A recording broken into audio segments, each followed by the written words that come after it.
Ayer se dio media sanción de ley al proyecto de educación sexual integral y sobre este tema vamos a conversar ahora con la diputada Lucila de Ponti, porque con ella vamos a ver primero su visión de esta situación y le vamos a hacer algunas preguntas. Lucila, ¿qué tal? Buen día. Buen día, Chavo, ¿cómo estás? Bien, bien, muy bien. Bueno, ayer media sanción a este proyecto de ley. 14 años tiene en el país. Es como que venimos un poquito atrás, ¿no? Sí, es un proyecto de ley que, como vos decís, la ley 2650 del nivel nacional se sancionó hace 14 años y bueno, lo que ha sucedido en este transcurso, en este tiempo, es que en la mayoría de las provincias, no solo en la nuestra, ha sido muy difícil su implementación efectiva en las escuelas con la incorporación de estos contenidos, ya sea de manera transversal o en las materias, y por lo tanto, bueno, se ha vuelto necesaria la aprobación de una ley provincial que también le permita al gobierno de turno, la provincia de Santa Fe, el Ejecutivo Provincial, contar con una dirección específica, con un programa específico en el marco del Ministerio de Educación para poder darle fuerza a la implementación de esta ley que tiene tantos años, como vos decías. Hay un cambio de paradigma en general, por eso uno entiende también las discusiones que se dan, las posturas. En algunos casos parecen posturas irreconciliables, en realidad creo que siempre con el diálogo se llega por allí a un punto intermedio, pero digo, hay un punto esencial que es esto, ese cambio de paradigma entre lo que era antes y lo que puede ser a partir de ahora con esta ley, ¿no? Sí, fundamentalmente lo que pasamos es de una posición o una política de silencio, digamos que lo que sucedía en la mayoría de las escuelas era que se daba muy poco, digamos, de educación sexual integral, lo que podemos pensar cada uno de nosotros, o bueno, también los más jóvenes, pero que siguen, digamos, en el marco de la educación formal,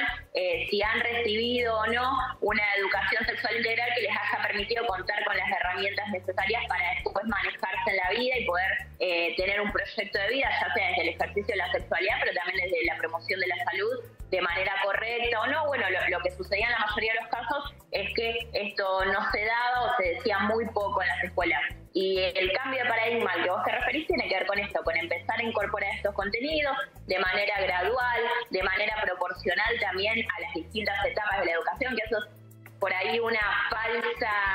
idea que a veces se quiere transmitir,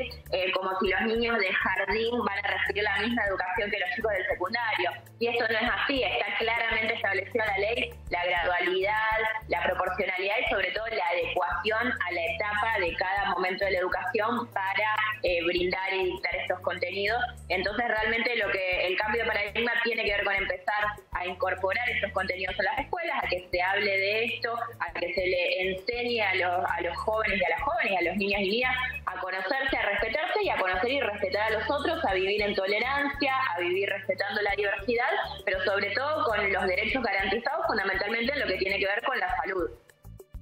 Hay algo que me parece interesante en todo esto que, a ver, venimos en los últimos años, el último lustro, la última década, si querés, con cambios que se van dando en forma muy rápida. Y por allí lo que habla esta ley también es de la posibilidad de ir revisando año tras año lo que tiene que ver con los contenidos. Eso me parece sumamente interesante también. Sí, por supuesto, porque tiene que haber una actualización, digamos, y sobre todo que esta educación sexual integral está construida sobre un pensamiento situado, que tiene que ver con qué es lo que sucede en cada tiempo y en cada espacio, qué es lo que pasa alrededor nuestro, cómo se desarrolla la sociedad, cómo se van construyendo, digamos, nuevos valores que pasan a tomar una centralidad muy grande, como decías vos recién, que cada vez tenemos que ir hacia una sociedad más democrática, más integradora, más inclusiva, y no por el contrario que de alguna manera lleve al silencio o a la clandestinidad a determinadas personas por sus elecciones, porque estas elecciones, siempre que sean en el marco del respeto y siempre que sean en el marco de la tolerancia al prójimo, son decisiones válidas y que tienen que ver con cómo construimos nuestras vidas. Por eso yo coincido con vos, y una grata sorpresa, digamos, que nos hemos llevado en estos meses de transcurso de la discusión de esta ley, es que con muchas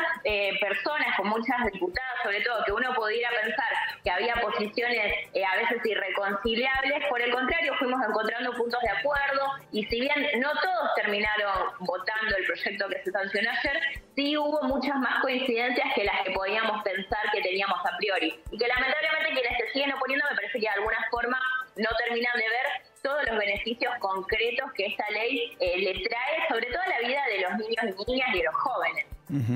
Hay un tema que también a mí me parece interesante como padre, te digo, que tiene que ver con el hecho de interiorizarse sobre la letra de determinada ley, porque por así el título puede movernos hacia alguna opinión o hacia alguna subjetividad. Digo, aquí los padres también, en general, van a tener un rol muy particular. Sí, totalmente. Vos lo decís muy bien. Me parece que a veces se construyen ciertos fantasmas que tienen que ver con alejar a la sociedad de las normas que se van construyendo a partir de ciertos prejuicios, porque muchas veces se construyó una idea acerca de lo que es la educación sexual integral que me parece que es errónea. Y en la ley que nosotros aprobamos se le da participación a la familia, en el marco, por supuesto, de la participación que la familia tiene en la escuela, ¿no? En igualdad de condiciones con el resto de los contenidos. Y que nadie, digamos, está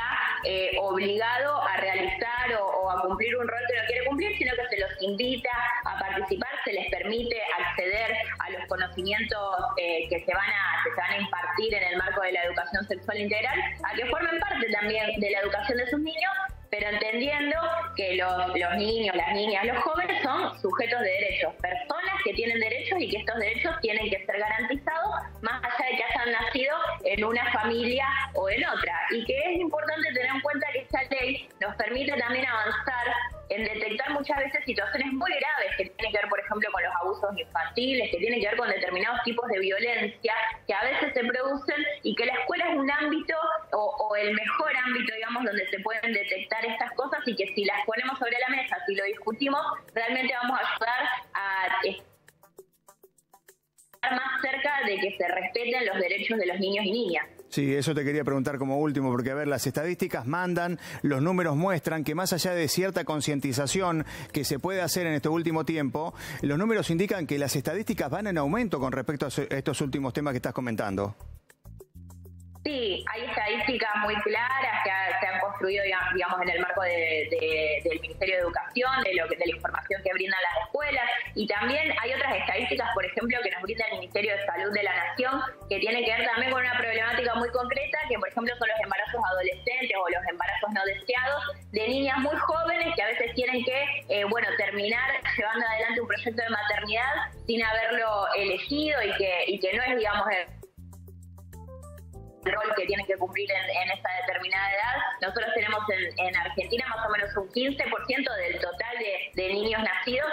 son hijos de madres menores de 18 años, y la mayoría de estos embarazos no deseados son producto de situaciones de violencia y de abuso, y entonces lo que la ESI nos permite es ir también reduciendo estos índices y llevándole la posibilidad a esas niñas de que puedan ejercer sus derechos de una manera más plena, así como niños y niñas que sufren abusos, a veces en un marco, digamos, más cercano, o a veces en el marco de una relación con otras personas, pero que tengan en la escuela, digamos, la posibilidad de decirlo, de manifestar que hay una violencia, y de que se tome una decisión para que esa violencia cese y para que sea reparado el daño. Lucila, muchas gracias por este tiempo para Con Buen Santa Fe. Muchas gracias. No, gracias a vos. Te dejo un saludo grande.